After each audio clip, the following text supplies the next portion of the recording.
നമസ്കാരം മാന്യ പ്രേക്ഷകരെ, വലിയ സ്നേഹ നമസ്കാരം. നോക്കൂ, സിനിമാ മേഖലയിൽ ഇപ്പോൾ നടക്കുന്നത് മാഫിയകൾ തമ്മിലുള്ള വലിയൊരു യുദ്ധമാണ്. അവരുടെ ഇന്റേണൽ ആയിട്ട് നടക്കുന്ന വലിയൊരു ഫൈറ്റിംഗ് ആണ് നടന്നുകൊണ്ടിരിക്കുന്നത്. എനിക്ക് 3-4 സുഹൃത്തുക്കളുണ്ട് സിനിമയുടെ ആ ഇന്റേണൽ കാര്യവുമായി ബന്ധപ്പെട്ട് നിൽക്കുന്ന ഏറ്റവും പവർഫുൾ ആയിട്ടുള്ള 3-4 സുഹൃത്തുക്കളുണ്ട്. അപ്പൊ ഞാൻ ഈ വിഷയമൊക്കെ ഇവരുമായിട്ട് ഡിസ്കസ് ചെയ്ത സമയത്ത് എനിക്ക് കിട്ടിയിട്ടുള്ള ആ ഒരു അവലോകനം എന്ന് പറഞ്ഞു കഴിഞ്ഞാൽ, വർഷങ്ങൾക്ക് മുൻപ് ഒരു പ്രമുഖ സിനിമാ നടി പീഡിപ്പിക്കപ്പെടുന്നു എന്ന വാർത്ത നമ്മളെല്ലാവരും കേൾക്കുന്നു. അത് കോടതിയിൽ എത്തുന്നു, അവരുടെ നഗ്ന ദൃശ്യം പകർത്തി എന്നുള്ള രീതിയിലൊക്കെ അവസാനം ഒരു പ്രമുഖ ജനപ്രിയ നടൻ 90 ദിവസം 100 ദിവസത്തിനടുത്ത് ജയിലിൽ കിടക്കുന്നു. അങ്ങനെ ഏറ്റവും കൂടുതൽ ജനപ്രിയനായിരുന്ന, അദ്ദേഹത്തിന്റെ പേര് പറയുന്നതിൽ നമ്മൾക്കൂടെ മടിയൊന്നുമില്ല, ദിലീപ് തന്നെയാണ്. ഈ ദിലീപിനെ നിഷ്കരുണം പെടുത്തി എന്നുള്ള രീതിയിൽ, ദിലീപ് നേരിട്ടായിരുന്നില്ല ഈ ഓപ്പറേഷൻ ചെയ്തതെന്നും പൾസർ സുനി അടക്കമുള്ള ഒരുപാട് ഗുണ്ടകൾ വെച്ചുകൊണ്ടാണ് ഇത് ചെയ്തതെന്നൊക്കെ രീതിയിലുള്ള കേസൊക്കെ നമ്മൾ കണ്ടതാണ്. ഇപ്പോൾ രണ്ട് വലിയ മാഫിയകൾ തമ്മിലുള്ള കളി, അതല്ലെങ്കിൽ യുദ്ധത്തിന്റെ അനന്തര ഫലമാണ് നമ്മൾ ഓരോ ദിവസവും ഓരോ മണിക്കൂറിലും വ്യത്യസ്ത രീതിയിലുള്ള വെളിപ്പെടുത്തലുമായി സിനിമാ മേഖലയിൽ നിന്ന് പലരും കയറി വരുന്നത്. ഇനി ഇതിന്റെ രത്നച്ചുരുക്കം എന്തെന്നറിയാമോ? ഇനി ഇപ്പൊ രഞ്ജിത്ത് എന്ന് പറയുന്ന ഈ ഒരു സംവിധായകനും അതല്ലെങ്കിൽ ചലച്ചിത്ര അക്കാദമിയുടെ ചെയർമാനൊക്കെ ആയിരുന്ന സഖാവ് രഞ്ജിത്ത്, പിണറായി വിജയന്റെ വലങ്കൈ സജി ചെറിയാൻ എന്ന് പറയുന്ന സാംസ്കാരിക മന്ത്രിയുടെ ഇടങ്കൈ ആയൊക്കെ നിൽക്കുന്ന ഈ രഞ്ജിത്തിന് കളിക്കാൻ പോകുന്ന കളി എന്തെന്നറിയാമോ? ഇനിയാണ് വളരെ രസകരമായിട്ടുള്ള, പ്രേക്ഷകർ എന്നുള്ള രീതിയിൽ അതല്ലെങ്കിൽ പൊതുജനങ്ങൾ എന്നുള്ള രീതിയിൽ നമ്മൾക്കൊക്കെ ഗാലറിയിൽ ഇരുന്ന് ആർത്തുല്ലസിച്ച് പടക്കം പൊട്ടിച്ച് ആഘോഷിക്കാനുള്ള ദിവസങ്ങൾ വരുന്നത്. അതിങ്ങനെയാണ്. രഞ്ജിത്തിന്റെ പിറകിലുള്ള, രഞ്ജിത്തിന്റെ ആ ഒരു കോക്കസ് ഉണ്ടല്ലോ, അവർ ഇനി പ്രമുഖ ഇവിടുത്തെ വലിയ സ്റ്റാറുകൾ ഉണ്ടല്ലോ, മെഗാ സ്റ്റാർമാരൊക്കെ, ഒരിക്കലും അയാൾ ഒറ്റയ്ക്ക് ഒരിക്കലും തൂങ്ങില്ല എന്നുള്ളതാണ് പുറത്തു വരുന്ന റിപ്പോർട്ട്. അയാൾ എല്ലാവരെയും കൊണ്ടേ പോവുകയുള്ളൂ എന്നുള്ളതാണ്. അതുകൊണ്ട് തന്നെ നമ്മുടെ ഇവിടുത്തെ ജനപ്രിയന്മാരും മെഗാ സ്റ്റാറുകളും ഹിക്കമാരും ഏട്ടന്മാരും ഒക്കെ വലിയ നെട്ടോട്ടത്തിൽ തന്നെയാണ് എന്നുള്ള റിപ്പോർട്ടാണ് പുറത്തു വരുന്നത്. നോക്കൂ, ഈ രഞ്ജിത്തിനെ കുറിച്ച് മാസങ്ങൾക്ക് മുൻപ് നമ്മുടെ എല്ലാം പ്രിയപ്പെട്ട സിനിമാ നടനായിട്ട്, അയാളുടെ ചില അഭിപ്രായങ്ങളോടൊന്നും നമ്മൾക്ക് താല്പര്യമൊന്നുമില്ലെങ്കിലും വളരെ മ്ലേച്ഛകരമായിട്ടുള്ള രീതിയിൽ സംസാരിക്കുന്ന, പൊതുമധ്യത്തിൽ വന്നുകൊണ്ട് നടികളായാലും നടന്മാരായാലും എല്ലാം സംസാരിക്കുന്ന ആ ഒരു വിനായകൻ എന്ന് പറയുന്ന നടന്റെ എല്ലാ കാര്യങ്ങളോടും നമ്മൾക്ക് ആർക്കും അത്ര കണ്ടങ്ങട്ട് അനുകൂലതയൊന്നുമില്ല. പക്ഷെ രഞ്ജിത്തിനെ കുറിച്ച് മാസങ്ങൾക്ക് മുൻപ് ഇയാൾ പറഞ്ഞ കുറച്ച് കാര്യങ്ങളുണ്ട്. ആകെ ഒരു മിനിറ്റോളം വരുന്ന ചെറിയ കാര്യങ്ങളുണ്ട്. അതൊന്ന് കേട്ട് നോക്കാം നമുക്ക്. ഗംഭീരമാണ് കേട്ടോ അത്. കാരണം ഞാൻ ഈ പുള്ളിനൊക്കെ നേരത്തെ തന്നെ തുടച്ചു കളഞ്ഞതാണ്. ലീല എന്ന് പറഞ്ഞൊരു സിനിമ കണ്ടിട്ടുണ്ടോ? ലീല ബിജുമോൻ കണ്ടോ? മുത്തുച്ചിപ്പി എന്ന് പറഞ്ഞൊരു ബുക്ക് വായിച്ചിട്ടുണ്ടോ? അതും ഇതും തമ്മിൽ എന്താ വ്യത്യാസം? വിനായകനെ ഭയങ്കര ക്രിയേറ്റിവിറ്റി എന്നാ ഞാൻ ഇത് പറഞ്ഞ് ഇപ്പൊ ഇതിന് ചോദിച്ചോട് ഞാൻ പറഞ്ഞു. ദിനു ആനനെ തൊട്ടിട്ടുണ്ടോ? തൊട്ടിട്ടുണ്ടോ? സത്യം പറ. തൊട്ടുണ്ട്. ആനയുടെ തുമ്പിക്കയിൽ ഒരു പെണ്ണിനെ ഇങ്ങനെ കെടുത്തുക എന്ന് പറഞ്ഞതൊന്ന് ആലോചിച്ച് നോക്കിയേ. ഇവന്മാര് എന്ത് ഭീകരന്മാരാന്ന് ആലോചിച്ച് നോക്കിയേ. അവന്റെയൊക്കെ മനസ്സിലെ ട്രിപ്പാണ് എഴുത്തുകാരന്റെ. എന്നിട്ട് ഇതിന് അവാർഡും കൊടുക്കണം. ഞാൻ പറഞ്ഞ അത്രയും ഉണ്ടോ? അതിന്റെ ഇരട്ടിയല്ലേ ഭീകരത. ഒരു സ്ത്രീയെ നഗ്നയാക്കി ആനയുടെ ഇങ്ങനെ കിടത്തിയിട്ട് അവളെ എന്താ ഭോഗിക്കുക. അത്രയും മോശപ്പെട്ടവനല്ല വിനായകൻ. എന്നിട്ട് ഇത് എഴുത്തുകാരൻ, സാഹിത്യകാരൻ എന്ന് പറഞ്ഞ ലേബിൾ കൊടുക്കണം നിങ്ങൾ. ഇങ്ങനെയുള്ള ആൾക്കാരെ പൊളിച്ചോളാണ്. ഇവരാണ് സമൂഹത്തിന്റെ വേസ്റ്റ്. ഇവന്മാരാണ് സമൂഹത്തിനെ നശിപ്പിക്കണത്. പേര് ഞാൻ പറയണില്ല, ആരാന്ന് വെച്ചാൽ നമുക്ക് മനസ്സിലാവും. അല്ല, എന്താണ് ഈ രഞ്ജിത്തുമായിട്ടുള്ള അഭിപ്രായ വ്യത്യാസം? എങ്ങനെ ഉണ്ടായതാണ്? ലീല എന്ന് പറഞ്ഞ പടം വലുതാന്ന് പറയണ ഒരു സമൂഹത്തിനോട് എന്ത് പറയാനാണ്? എന്നിട്ട് ഇവര് പെണ്ണുങ്ങളെ സൂക്ഷിക്കാൻ നടക്കുന്ന മനുഷ്യരായി മാറുകയാണ്. ലീല എന്ന് പറഞ്ഞൊരു പടം മുത്തുച്ചിപ്പി വായിട്ട് ഒരു മുത്തുച്ചിപ്പി. നോക്കൂ, ഈ സിനിമ കണ്ടിട്ടുള്ള ആളുകൾ ആരൊക്കെയുണ്ട്? ഞാൻ കണ്ടിട്ടുണ്ട് ലീല എന്ന് പറയുന്ന സിനിമ. അതിൽ പ്രധാന റോളിൽ വരുന്നത് ബിജു മേനോനാണ്. ജഗദീഷ് അതിൽ സ്വന്തം മകളെ ബലാത്സംഗം ചെയ്ത് ഗർഭിണിയാക്കി എന്ന് പറയുന്ന ഒരു വലിയ നെഗറ്റീവ് റോള് ചെയ്യുന്ന ആളാണ് ജഗദീഷ്. ആ സിനിമ ഞാൻ കണ്ടതാണ്. അതിന്റെ ഏറ്റവും അവസാനത്തെ സീനാണ് ഇതുപോലെ ഒരു കാട്ടിലേക്ക് ഈ പെണ്ണിനെയും കൊണ്ടുപോയി, ജഗദീഷിന്റെ മകളായിട്ടുള്ള ജഗദീഷ് ഭോഗിച്ചിട്ടുള്ള ആ പെണ്ണിനെയും കൊണ്ടുപോയി കാട്ടിലേക്ക് പോകുന്നു. ഈ ബിജു മേനോന്റെ കഥാപാത്രവും കൊണ്ടുപോകുന്നു. എന്നിട്ട് ഈ ആനയ്ക്ക് മുൻപിൽ മുൻപിൽ നഗ്നയായി നിർത്തപ്പെടുന്നു. അങ്ങനെ വളരെ ബീഭത്സമായിട്ടുള്ള രീതിയിൽ ചിത്രീകരിക്കപ്പെട്ട ഒരു സിനിമയാണ് ലീല. അതിനെക്കുറിച്ചാണ് വിനായകൻ പറഞ്ഞത്. എന്നിട്ട് അതിന് ഈ പറയുന്ന രഞ്ജിത്തിനൊക്കെ അവാർഡുകൾ വാരിക്കോരി കൊടുക്കുക, ഇവന്റെയൊക്കെ മനസ്സിലെ ആ ഒരു സ്ത്രീകളോടുള്ള ആ തീക്ഷ്ണമായിട്ടുള്ള ഭീകരത ഉണ്ടല്ലോ, ആ സെക്സിനോടുള്ള വളരെ മോശകരമായിട്ടുള്ള സമീപനം ഉണ്ടല്ലോ, അത് തന്നെയാണ് ഇവിടെ കൃത്യമായിട്ട് ചിത്രീകരിച്ചത് എന്നാണ് വിനായകൻ പറയുന്നത്. എന്തായാലും വിനായകൻ പല സമയങ്ങളിൽ പല വൃത്തികേടുകളും ഒക്കെ വിളിച്ചു പറയുന്നുണ്ടെങ്കിലും ഇതിനോട് കൃത്യമായിട്ട് ഞാൻ യോജിക്കുകയാണ്. കാരണം ഇത്ര കണ്ട് വ്യക്തമായിട്ട് പച്ചയ്ക്ക് വിനായകൻ അല്ലാതെ വേറെ ആർക്കും ഇത് പറയാനാവില്ല എന്നുള്ളതാണ് യാഥാർത്ഥ്യം. ഇനി നമുക്ക് മറ്റൊരു കാര്യത്തിലേക്ക് വരാം. നമുക്കറിയാം രഞ്ജിത്തിനെതിരെ ഇത്ര കണ്ട് വലിയ ഈ പറയുന്ന ബംഗാളി നടിയുടെ വളരെ മോശമായിട്ടുള്ള, അതായത് ഇയാൾ ബലാത്സംഗ ശ്രമം നടത്തി എന്നുള്ള രീതിയിൽ തന്നെ അതിനെ വ്യാഖ്യാനിക്കാം. അത്തരത്തിൽ അവർ മാധ്യമങ്ങളോട് പച്ചയ്ക്ക് പേര് സഹിതം തുറന്നു പറഞ്ഞു. അതിന്റെ പേരിൽ തന്നെ ചലച്ചിത്ര അക്കാദമി ചെയർമാൻ സ്ഥാനം ഇയാൾക്ക് രാജിവെക്കേണ്ടി വന്നു. ഇതിനുശേഷം ഇയാൾ മുങ്ങി നടക്കുകയാണ്, മാധ്യമങ്ങൾക്ക് മുൻപിൽ വന്നിട്ടില്ല. പക്ഷെ ഇയാളുടെ ഒരു ഓഡിയോ പുറത്തു വന്നിട്ടുണ്ട്. ആ ഓഡിയോ കേൾക്കേണ്ടത് തന്നെയാണ്. അതുകൊണ്ടാണ് ഞാൻ പറഞ്ഞത് ഇനി ഇവിടെ കാണാൻ പോകുന്നത് വലിയ യുദ്ധമാണ്. അത് 2-3 കോക്കസുകൾ തമ്മിൽ, മാഫിയകൾ തമ്മിലുള്ള യുദ്ധമാണ്. അതിൽ ദിലീപ് ഉണ്ടായിരിക്കാം, മമ്മൂട്ടി ഉണ്ടായിരിക്കാം, മോഹൻലാൽ ഉണ്ടായിരിക്കാം, രഞ്ജിത്ത് ഉണ്ടായിരിക്കാം.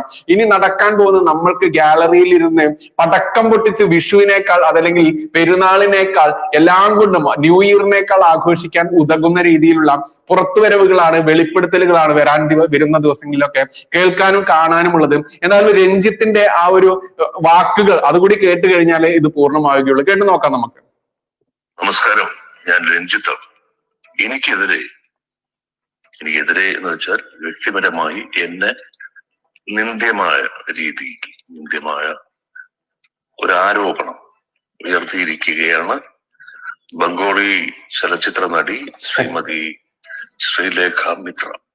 ഇത് കുറച്ചു കാലം എന്ന് വെച്ചാൽ കൃത്യമായി പറഞ്ഞാൽ എന്ന് ചലച്ചിത്ര അക്കാദമി സ്ഥാനം ഞാൻ ഏറ്റെടുത്തു അന്ന് ഒരു സംഘം ആളുകൾ നടത്തിയ നാളുകളുടെ ശ്രമമാണ് ശ്രീലേഖ മിത്രയുടെ ആരോപണം എന്ന രൂപത്തിൽ പുറത്തേക്ക് വന്നത്. ഞാൻ ഒരു വ്യക്തി എന്ന നിലയിൽ എനിക്ക് ഏറ്റിട്ടുള്ള ഈ വലിയ ഡാമേജ് അത് എളുപ്പമാർന്നതല്ല, എങ്കിലും എനിക്കത് തെളിയിച്ചേ പറ്റുള്ളൂ. എനിക്കത് ഈ പൊതുസമൂഹത്തിനെ ബോധ്യപ്പെടുത്തിയേ പറ്റുള്ളൂ. പിന്നെ അത് എല്ലാം ബോധ്യപ്പെട്ടു. നുണയായിരുന്നു. അതിലെ ഒരു ഭാഗം നുണയായിരുന്നു എന്ന്. ആ ഭാഗമാണ് ഒരു ഭാഗം. അത് അവർ തന്നെ പരസ്പര വിരുദ്ധമായ പ്രസ്താവനകളാണ് നടത്തിയിട്ടുള്ളത്. അതിന്റെ വിശദാംശങ്ങളിലേക്ക് ഞാൻ കിടക്കുന്നില്ല. എന്തുതന്നെയായിരുന്നാലും ഞാൻ നിയമ നടപടികളുമായി മുന്നോട്ട് പോകുവാൻ തീരുമാനിച്ചിരിക്കുന്നു. ഇതിന്റെ സത്യം, ഇതിന് പിന്നിലെ സത്യം എന്താണ് എന്നുള്ളത് അറിഞ്ഞേ പറ്റുള്ളൂ ലോകം. അത് എന്റെ സുഹൃത്തുക്കളുമായും എന്റെ വക്കീൽ ഓഫീസുമായും ബന്ധപ്പെട്ട് ഞാൻ തീരുമാനത്തിലെത്തിക്കഴിഞ്ഞു. ഇത് അറിയിക്കാനാണ് ഈ ശബ്ദ സന്ദേശം.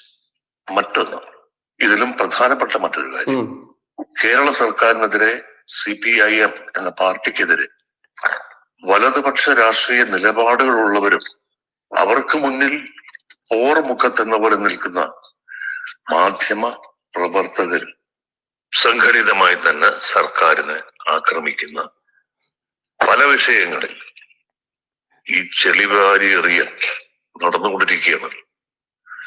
അതിൽ ഒന്നിന്റെ പേര് ഞാനുമായി ബന്ധപ്പെട്ട് അല്ലെങ്കിൽ എന്റെ പേര് ഉപയോഗിച്ചിട്ടുള്ളതാണ് എന്നത് ഏറെ അപമാനകരമാണ്.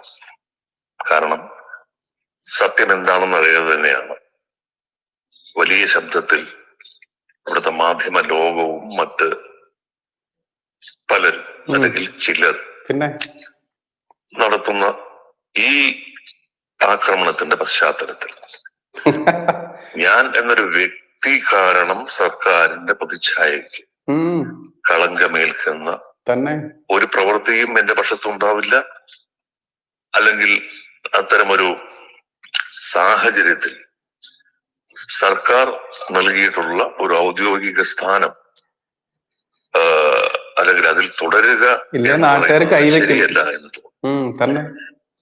നിയമ നടപടികൾ പൂർത്തിയാവുന്ന ഒരു ദിവസം വരും, സത്യം ലോകം അറിയണം. അത് അത്ര വിദൂരമല്ല എന്നെനിക്കറിയാം. പക്ഷെ തൽക്കാലം എന്റെ തീരുമാനം അതല്ല. അതിന്റെ വിധി പുറത്തു വരുന്ന നാൾ വരെ കാത്തിരിക്കാനല്ല ഉദ്ദേശം. സർക്കാരിന്റെ ഔദ്യോഗിക സ്ഥാനത്തിരുന്നു കൊണ്ടല്ല ആ നിയമ പോരാട്ടം നടത്തേണ്ടത് എന്ന് എന്റെ ബോധ്യമാണ് എന്നത്. അതുകൊണ്ട് കേരള സംസ്ഥാന ചലച്ചിത്ര അക്കാദമി ചെയർമാൻ എന്ന സ്ഥാനം ഞാൻ രാജിവെക്കുകയാണ് എന്നറിയിക്കുന്നു. ഒപ്പം ഇത് സ്വീകരിക്കുമെന്ന് ബഹുമാനപ്പെട്ട സാംസ്കാരിക വകുപ്പ് മന്ത്രിയോടും കേരളത്തിന്റെ ആദരണീയനായ മുഖ്യമന്ത്രിയോടും ഞാൻ അഭ്യർത്ഥിക്കുന്നു. തന്നെ മാധ്യമ പ്രവർത്തകരോട് എനിക്കൊരു വാക്ക് പറയാം. എന്റെ സ്വകാര്യത, എന്റെ വീടിന്റെ സ്വകാര്യതയാണ്. ആ വീട്ടുമുറ്റത്തേക്കാണ് എന്റെ അനുവാദമില്ലാതെ, എന്നോട് അനുവാദം ചോദിക്കാതെ നിങ്ങളുടെ ഒരു വലിയ സംഘം ഇരച്ചു കയറി ഇന്നലെ വന്നത് ഇന്നും അത് ആവർത്തിക്കാനുള്ള ശ്രമവുമായി വീടിന് പുറത്ത് കാത്തു നിൽക്കുന്നുണ്ടെന്ന് പറയുന്നു. ദയവ് ചെയ്ത് ഒരു കാര്യം മനസ്സിലാക്കുക, എനിക്ക് ഒരു മാധ്യമ ക്യാമറയെയും അഭിമുഖീകരിക്കേണ്ട കാര്യമില്ല. ഞാൻ ഈ അയക്കുന്ന സന്ദേശത്തിൽ കാര്യങ്ങൾ വളരെ വ്യക്തമാണ്. നോക്കൂ, ഇത്രയും ഒരു ധിക്കാരിയായിട്ടുള്ള ഒരു മനുഷ്യന്റെ ഓഡിയോ നിങ്ങൾ കേട്ടിട്ടുണ്ടാവും. ഇത്രയും വലിയ ഒരു ആരോപണത്തിന് മുൻപിൽ നിൽക്കുക. ഇയാൾ പറയുന്നുണ്ടല്ലോ സർക്കാരെ ഏൽപ്പിച്ചത് എന്നുള്ളത്. നോക്കൂ, ഞാനും നിങ്ങളും അടയ്ക്കുന്ന നികുതി കാശ് എടുത്തുകൊണ്ടാണ് ഈ നാറിക്കൊക്കെ ശമ്പളം കൊടുക്കുന്നത്. ഈ നാറിയൊക്കെ സുഖസൗകര്യങ്ങളോടുകൂടി തീറ്റിപ്പോറ്റുന്നത്. ആ ചലച്ചിത്ര അക്കാദമി ചെയർമാൻ എന്ന് പറയുന്നത് എത്രയോ പവിത്രമായിട്ടുള്ള ആളുകൾ ഇരുന്ന സ്ഥാനത്താണ് ഇതുപോലെ ഒരു കാമഭ്രാന്തൻ ഇരുന്നത് എന്ന് ആരെങ്കിലും പറഞ്ഞാൽ എങ്ങനെയാണ് കുറ്റപ്പെടുത്താനാവുക? നമ്മൾ കേട്ടിട്ടുണ്ട് വേശ്യയുടെ ചാരിത്ര പ്രസംഗം എന്ന് കേട്ടിട്ടുണ്ട്. അത് തന്നെയാണ് ഈ ഒരു സാധനം. വേശ്യയുടെ ചാരിത്ര പ്രസംഗം ഏത് എന്ന് ചോദിച്ചാൽ ഇന്നിപ്പോൾ ഈ രഞ്ജിത്ത് നടത്തിയിട്ടുള്ള ഈ ഓഡിയോ സന്ദേശം തന്നെയാണ്. ഇനി ഞാൻ പറഞ്ഞത് അതുകൊണ്ടാണ്. ഇനി കാണാൻ പോകുന്ന നാളുകളിൽ വരാനിരിക്കുന്നത് എന്താണെന്നറിയാമോ? ഇതുപോലെയുള്ള സകല നാറികളുമുണ്ടല്ലോ, സ്ത്രീകളെ വെറും കൃഷിയിടമായി കണ്ടുകൊണ്ട്, സ്ത്രീകളെ ഭോഗിക്കാനുള്ള ഒരു ഉപഭോഗ വസ്തു മാത്രമായി കണ്ടുകൊണ്ട് സ്ത്രീകളെ വേട്ടയാടുന്ന വലിയ കാട്ടാളന്മാരുണ്ടല്ലോ, ഈ കാട്ടാളന്മാർ തമ്മിലുള്ള യുദ്ധമാണ് ഇനി കാണാൻ പോകുന്നത്. അവിടെ നമ്മുടെ ഹിക്കയുണ്ടായിരിക്കാം, നമ്മുടെ ഏട്ടനുണ്ടായിരിക്കാം, നമ്മുടെ ജനപ്രിയനുണ്ടായിരിക്കാം, പിന്നെയോ നമ്മുടെ സ്വയം ലേഡി സൂപ്പർ സ്റ്റാർ ആണ് ഞാനെന്നും പറഞ്ഞുകൊണ്ട് എല്ലാ സ്ത്രീകളെയും ഒറ്റുകൊടുത്തുകൊണ്ട് നടക്കുന്ന വലിയൊരു പെണ്ണുമ്പിള്ളയുണ്ട്. ആ പെണ്ണുമ്പിള്ള ഉണ്ടായിരിക്കാം. അത്തരത്തിൽ ഒരുപാട് സിനിമ മാഫിയയുടെ വ്യത്യസ്ത മേഖലകൾ തമ്മിലുള്ള ഈ യുദ്ധമാണ് ഇനി നടക്കാൻ പോകുന്നത്. ഒരിക്കലും ഈ രഞ്ജിത്ത് ഒരിക്കലും തൂങ്ങില്ല. ഇവൻ എല്ലാവരെയും കൊണ്ടേ പോകൂ എന്നുള്ള കൃത്യമായിട്ടുള്ള ഇയാളുമായി അടുപ്പമുള്ള ആളുകൾ തന്നെ വ്യക്തമാക്കിയിട്ടുണ്ട്. അതുകൊണ്ട് തന്നെ ഇവന്റെ ഈ ഓഡിയോ നമ്മൾ കേൾക്കേണ്ടതുണ്ട്. കാരണം ഇവന് മാധ്യമങ്ങളെ കാണാൻ ഭയമാണ്. ചീമുട്ട ഏറും ചെപ്പക്കുറ്റിക്ക് അടിയും കിട്ടുമെന്ന് ഇവൻ അറിയാം. കാരണം സിദ്ദീഖും അതല്ലെങ്കിൽ ജയനും അടക്കമുള്ള അതല്ലെങ്കിൽ ജോമോളും അടക്കമുള്ള ആളുകൾ മിനിയാന്ന് പത്രസമ്മേളനം നടത്തിയ സമയത്ത് അവർക്ക് അവസാനം കണ്ടം വഴി ഓടേണ്ടി വന്നു, സിദ്ദീഖിനും കൂട്ടർക്കും എന്നതാണ് അവസാനം. അത്തരത്തിൽ മാധ്യമങ്ങൾ കൃത്യമായിട്ട് പച്ചയ്ക്ക് ചൂടോടുകൂടി ചോദ്യങ്ങൾ ചോദിച്ചപ്പോൾ ഇനി ഞങ്ങൾക്കൊന്നും പറയാനില്ലെന്നും പറഞ്ഞു ഓടിയതൊക്കെ നമ്മൾ കണ്ടതല്ലേ. അപ്പോൾ ഈ രഞ്ജിത്തിന് മാധ്യമങ്ങളെ കാണാൻ ഭയമുണ്ടായിരിക്കാം, ജനങ്ങളുടെ ഇടയിലേക്ക് ഇറങ്ങി നടക്കാൻ ഭയമുണ്ടായിരിക്കാം. കാരണം ചെയ്തത് ലോകം കണ്ട ഏറ്റവും വലിയ ചെറ്റത്തരമാണ് ഇവൻ എന്ന് ചെയ്തത് കൃത്യമായിട്ട് പറയേണ്ടതുണ്ട്. കാരണം എന്താണെന്നറിയാമോ? ലോകം കണ്ട എന്ന് പറയുന്ന ഒരു പ്രയോഗം അവിടെ ഉപയോഗിച്ചത് സജി ചെറിയാൻ എന്ന് പറയുന്ന സാംസ്കാരിക മന്ത്രി ഉണ്ടല്ലോ. ഇത്രയ്ക്കും നീചനാണ് ഇവൻ എന്നുള്ളത് ഒരു അന്യഭാഷാ നടി വന്നിട്ട് ഇവിടെ പറയുക. അവർക്ക് പോലും ഇത്രയ്ക്ക് അനുഭവപ്പെട്ടു. അപ്പോൾ ഇവിടെയുള്ള പാവം പിടിച്ച ജൂനിയർ ആർട്ടിസ്റ്റിനും മറ്റുള്ളവർക്കും എത്രത്തോളം ആയിരിക്കും ഇത്തരത്തിലുള്ള കാമഭ്രാന്തന്മാരിൽ നിന്ന് അനുഭവിച്ചിട്ടുണ്ടാവുക എന്നതാണ് യാഥാർത്ഥ്യം. അങ്ങനെ ഇരിക്കുമ്പോൾ അയാളെ ന്യായീകരിക്കാൻ വേണ്ടി ലോകം കണ്ട സംവിധായകൻ, ലോകം കണ്ട സിനിമക്കാരൻ എന്നൊക്കെയാണ് ഇവനെ വാഴ്ത്തിയത്. അപ്പോൾ ഇവൻ ലോകം കണ്ട അതിന്റെ കൂടെ ഞാൻ ഒന്നുകൂടി കൂട്ടിച്ചേർക്കുകയാണ്, കാമഭ്രാന്തനാണോ എന്ന് ഏതെങ്കിലും മലയാളി, എല്ലാ ലോക മലയാളികളെയും നാണം കെടുത്തിയ ഇവനെതിരെ ചിന്തിച്ചിട്ടുണ്ടെങ്കിൽ അതിനെങ്ങനെയാണ് കുറ്റപ്പെടുത്താനാവുക എന്ന് മാത്രമേ പറയാനുള്ളൂ. നന്ദി, നമസ്കാരം, ജയ് ഹിന്ദ്, ജയ് ശ്രീറാം.